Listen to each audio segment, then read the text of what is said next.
வணக்கம். வித்யாவின் தமிழ் சமையலுக்கு அன்புடன் வரவேற்கிறேன். நாம் இன்றைக்கி என்ன பார்க்க போகிறோன்னா மசாலா. மஷ்ரூம் மசாலா ரொம்ப டேஸ்ட்டாக ரெஸ்டாரண்ட் ஸ்டைலில் எப்படி செய்யலான்னு பார்க்கலாங்க. அதுவும் ரொம்ப சிம்பிள் இன்க்ரீடியன்ஸ் தாங்க, ஆனால் டேஸ்ட்டு ரொம்ப நல்லாயிருக்குங்க. இந்த காளானில் நிறைய நன்மைகள் தரக்கூடிய இது சத்து நிறைந்த உணவாகுங்க. இந்த உணவில் வந்துட்டு நம்ம வாரத்துக்கு ஒரு டைமாச்சும் எப்படியாச்சும் சாப்பிட்றணுங்க. இதில் இரும்பு சத்து இருக்குது, கால்சியம், பாஸ்பரஸ், பொட்டாசியம், மெக்னீஷியம் இது எல்லாமே இருக்குதுங்க. நம்ம உடம்புக்கு தேவையான அனைத்து சத்துக்களும் நிறைந்திருக்குங்க.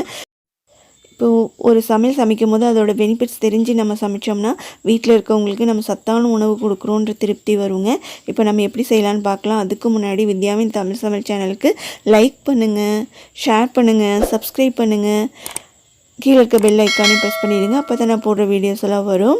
இப்போ காளான் எடுத்துக்கலாங்க. 200 கிராம் காளான் எடுத்துக்கலாம்.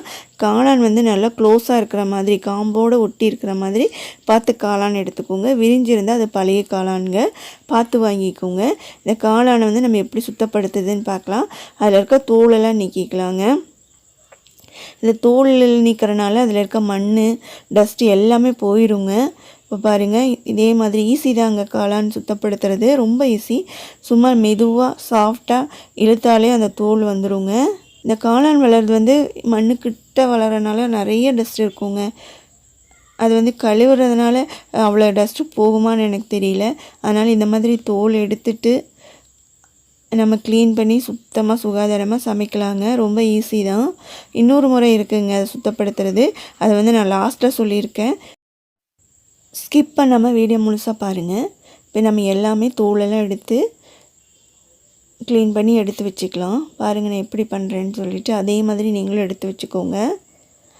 இதை விட ஈஸியாக க்ளீன் பண்ணுறது ஏதாவது முறை இருந்ததுன்னா அது நீங்கள் கமெண்ட் பாக்ஸில் சொல்லுங்கள். இப்போது கழுவி எடுத்து வச்சுக்கலாம். காளான் கழுவின உடனே நம்ம கட் பண்ணிக்கலாங்க. இப்போ காளானை வந்து 3ஆக கட் பண்ணி எடுத்துக்கலாம். சின்ன சின்ன காளானாக இருந்தால் 2ஆக கட் பண்ணால் போதும். பெரிய பெரிய காளானாக இருந்தால் 3ஆக கட் பண்ணிக்கோங்க. இப்போ நம்மளுடைய காளான் சமைக்கிறதுக்கு ரெடி ஆயிடுச்சுங்க. இப்போ மசாலா செய்யறதுக்கு தேவையான பொருட்கள்: வெங்காயம், ஒரு பெரிய சைஸ் வெங்காயம் சின்ன சின்னதாக ரொம்ப பொடியாக நறுக்கி கட் பண்ணி எடுத்துக்கலாங்க. ஒரு பெரிய சைஸ் தக்காளி 1, சின்ன சைஸாக இருந்தால் 2 எடுத்துக்கோங்க. ரொம்ப நைஸாக சின்ன சின்னதாக கட் பண்ணி எடுத்துக்கலாம். இப்போ ஒரு பேன் எடுத்துக்கலாங்க. அது சூடானதுக்கப்புறம் ஆயில் ஊற்றிக்கலாம். நீங்கள் தேங்காய் எண்ணெய் இருந்ததுன்னா தேங்காய் எண்ணெய் ஆட் பண்ணிக்கோங்க. தேங்காய் எண்ணெய் ஊற்றி காளான் செஞ்சால் செம சூப்பராக இருக்குங்க, வாசனையாக இருக்கும். இப்போ எண்ணெய் சூடானதுக்கப்புறமா அந்த காளான் அதில் போட்டு நல்லா பொரித்து எடுத்துக்கலாங்க. கொஞ்சமாக எண்ணெய் ஊற்றிக்கோங்க, ஏன்னா காளானில் வந்து தண்ணி வருங்க. அந்த தண்ணி வந்து அதிகமாகிடும். அதனால் கொஞ்சமாக ஆயில் ஊற்றிட்டு நல்லா ஃப்ரை பண்ணி எடுத்துக்கலாம். அந்த தண்ணியெல்லாம் போகிற வரைக்கும் நம்ம ஃப்ரை பண்ணிக்கலாங்க. பாருங்கள், நிறைய தண்ணி விடுது பாருங்கள். நம்ம கொஞ்சம் ஆயில் ஊற்றிருந்தோம். உப்பெல்லாம் எதுவும் சேர்க்க வேண்டாங்க, நம்ம அப்புறமா சேர்த்துக்கலாம் மசாலா செய்யும் போது. இப்போ பாருங்கள் நல்லா பொரிஞ்சிடுச்சு. இப்போ எடுத்து வச்சுக்கலாம். இப்போ அதே பேனில் கட் பண்ணி வச்சுருந்த வெங்காயம் ஆட் பண்ணிக்கலாங்க. கருவேப்பிலை ஒரு கொத்து ஆட் பண்ணிக்கலாம். கருவேப்பிலை வந்து சின்ன சின்னதாக கட் பண்ணி போட்டுக்கோங்க, நல்லா வாசனையாக இருக்கும். இப்போ நல்லா ஃப்ரை பண்ணி எடுத்துக்கலாம்.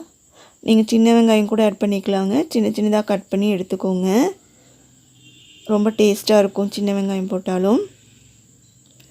ரொம்ப வணக்கலாம் வேண்டாங்க, கண்ணாடி பதம் வர வரைக்கும் நல்லா வெங்காயம் வணக்கி எடுத்துக்கலாம். வெங்காயம் ஓரளவுக்கு நல்லா ஃப்ரை ஆனதுக்கப்புறமா இஞ்சி பூண்டு சேர்த்துக்கலாங்க. நான் தட்டி தான் சேர்த்துருக்கேன். நீங்கள் வந்து இஞ்சி பூண்டு பேஸ்ட்டும் ஆட் பண்ணிக்கலாம், எப்படி வேணாலும் ஆட் பண்ணிக்கலாங்க. நல்லா ஃப்ரை பண்ணி விடுங்க. இது நல்லா பச்சை வாசனையெல்லாம் போனதுக்கப்புறமா 2 டேபிள் ஸ்பூன் தனியாத்தூள், கொத்தமல்லி தூள் ஆட் பண்ணிக்கலாம். 1 டேபிள் ஸ்பூன் மிளகாத்தூள் ஆட் பண்ணிக்கலாம். உங்கள் காரத்தை தகுந்தபடி நீங்கள் மிளகாத்தூள் ஆட் பண்ணிக்கோங்க. 1 டேபிள் ஸ்பூன் ஜீரகத்தூள் ஆட் பண்ணிக்கலாங்க. 1/4 டீஸ்பூன் மஞ்சள் ஆட் பண்ணிக்கலாங்க.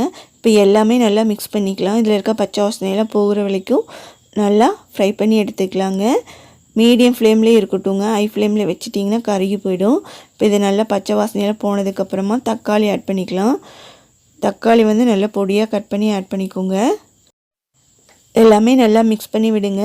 இப்போ இந்த டிஷ்ஷுக்கு தேவையான அளவு உப்பு ஆட் பண்ணிக்கலாம். நான் வந்து 1.5 டீஸ்பூன் உப்பு ஆட் பண்ணுறேன். உங்களுக்கு எவ்வளோ தேவையோ பார்த்து ஆட் பண்ணிக்கோங்க. இப்போ எல்லாமே நல்லா மிக்ஸ் பண்ணி விடலாங்க. மிக்ஸ் பண்ணிவிட்டு நல்லா மூடி போட்டு ஒரு 5 நிமிஷம் இந்த தக்காளி நல்லா வேகிற அளவுக்கு வச்சுட்டு நல்லா குக் பண்ணி எடுத்துக்கலாம். இப்போ ஓப்பன் பண்ணி பார்க்கலாங்க. தக்காளியெல்லாம் நல்லா வெந்திருக்குங்க. இப்போ நல்லா மிக்ஸ் பண்ணி விடலாம். அடுத்து நாம் என்ன சேர்க்க போகிறோம்? மஷ்ரூம் சேர்க்க போகிறோங்க. நம்ம பொரிச்சு வச்சுருந்த காளானை ஆட் பண்ணிக்கலாம். இந்த கிரேவி ரொம்ப டேஸ்ட்டாக இருக்குங்க. கண்டிப்பாக இதே மாதிரி நீங்கள் செஞ்சு பாருங்கள். ஒரு டைம் செஞ்சு பாருங்கள், எப்போவுமே நீங்கள் செய்வீங்க, அவ்வளோ டேஸ்ட்டாக இருக்கும். காளான் மசாலாவுக்கு ஒரு ரசம் இருந்தால் போதுங்க, சாப்பிட்றலாம் சூப்பராக. இல்லைன்னா சாம்பார் சாதம் நல்லா மேட்ச் ஆகுங்க. அது இல்லாமல் பிரியாணி கூட சைட் டிஷ்ஷாக வச்சுக்கலாங்க, புலாவுக்கு சைட் டிஷ்ஷாக வச்சுக்கலாம், எல்லா ஃப்ரைட் ரைஸ்க்கும் நம்ம சைட் டிஷ்ஷாக வச்சுக்கலாங்க. இப்போ தேவையான அளவு தண்ணி ஊற்றிக்கலாம். உங்களுக்கு கிரேவியாக வேணும்னா கொஞ்சம் அதிகமாக தண்ணி ஊற்றிக்கோங்க. மூடி போட்டு வேக வச்சுக்கலாம், கொஞ்சம் நேரம் கொதிக்கட்டும். இப்போ பாருங்கள், மூடி ஓப்பன் பண்ணிட்டேன்.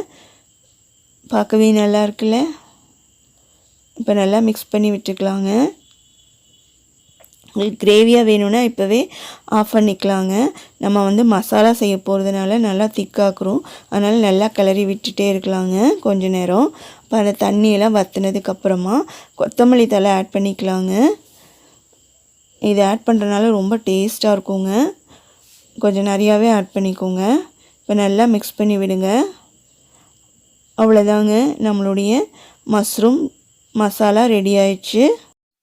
ஹெல்த்தியான மஷ்ரூம் கிரேவி ரெடி ஆயிடுச்சுங்க. சூப்பராக இருக்குங்க. சப்பாத்திக்கெல்லாம் தொட்டு சாப்பிட்டா அவ்வளோ நல்லாயிருக்குங்க.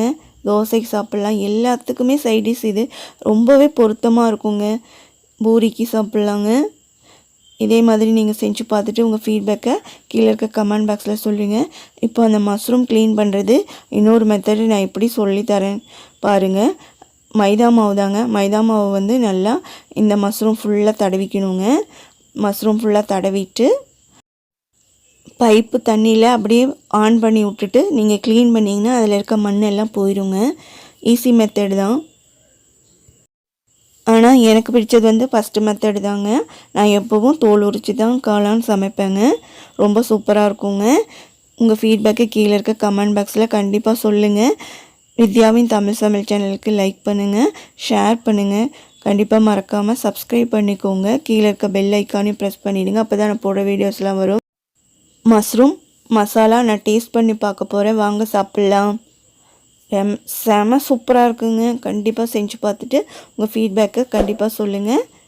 நன்றி, வணக்கம். எல்லோரும் ஹாப்பியாக இருங்க.